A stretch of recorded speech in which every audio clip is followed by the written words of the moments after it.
On va voir maintenant la notion de prisme d'accrétion et notion de prisme critique, qui sont deux notions importantes pour les zones de convergence et pour les systèmes compressifs. Alors qu'est-ce que c'est un prisme d'accrétion? Une définition qui est proposée par des collègues de Lyon sur le site web planète-terre-nation.fr que je vous invite à visiter est celle-ci. Il s'agit d'une structure tectonique générée par l'imbrication d'écailles sédimentaires, et cet écaillage est lié à l'existence d'un butoir rigide qui racle les sédiments pélagiques plumeubles de la croûte océanique en cours de subduction. Ce butoir est localisé au-dessus de la croûte océanique subduite et correspond soit de la marge, soit de la croûte océanique, soit un ancien prisme, soit même de la croûte continentale. Vous avez le schéma en bas qui illustre cette notion de prisme d'accrétion avec en jaune une croûte océanique qui est en train de subduire, par-dessus laquelle on a des sédiments qui se déposent en vert. Ces sédiments en vert sont raclés par le butoir à l'arrière et ce raclage forme des séries d'écailles qui viennent s'empiler les unes sur les autres que vous avez ici au fur et à mesure. Alors cette notion de prisme d'accrétion a d'abord été définie pour les subductions océaniques, mais elle a été étendue également pour les zones de collision continentale et pour les chaînes de montagnes en général, et on parle alors de prisme d'accrétion orogénique, donc prisme d'accrétion océanique et orogénique. Associé à cette notion de prisme d'accrétion, il y a la notion de prisme critique. Alors qu'est-ce que c'est le prisme critique? C'est en fait ça définit la géométrie de votre prisme d'accrétion à partir d'une loi mécanique qui est relativement simple. Vous avez sur ce schéma, donc on retrouve le butoir à l'arrière qui est symbolisé par ce bulldozer, le tas de sédiments en orange et puis la plaque subduite en rouge.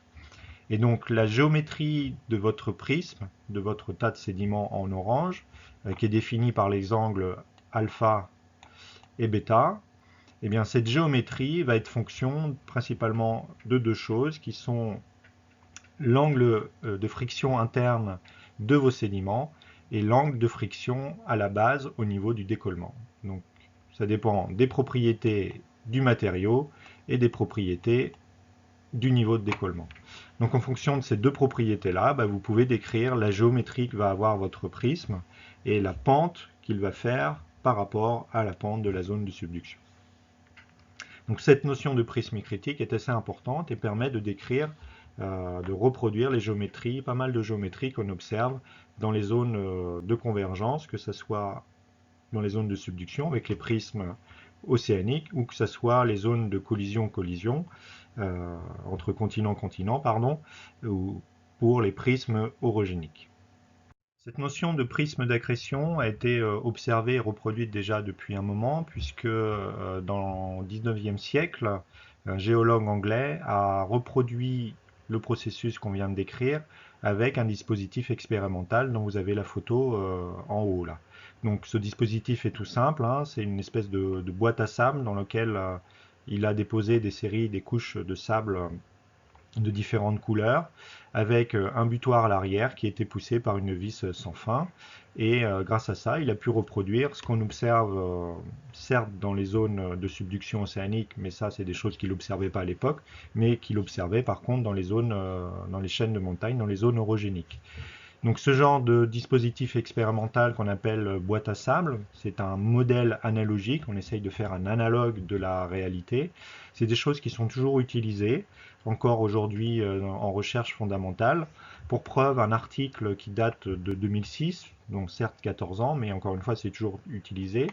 Et dans cet article, bien, les auteurs ont reproduit le dispositif expérimental qui est situé au-dessus, en filmant en même temps, mais avec des propriétés et des propriétés du matériel, une pente de la zone de subduction donnée, une friction à la base, voilà, différents tests qui permettent de mieux comprendre un peu la forme des écailles qu'on génère, l'orientation des failles, les géométries d'une manière générale qu'on observe dans ce genre de prisme d'accrétion.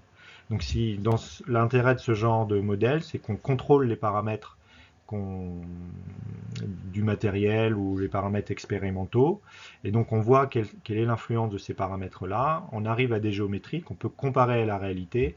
Et donc dans la réalité, se dire, eh ben, si on a telle forme de pli, telle forme de faille, tel type d'écaillage dans la réalité, mais ça veut dire qu'on a ce type de paramètres en amont. Voilà, c'est vraiment un genre de modèle. C'est un analogue de la réalité sur lequel on joue avec différents paramètres qu'on fait varier.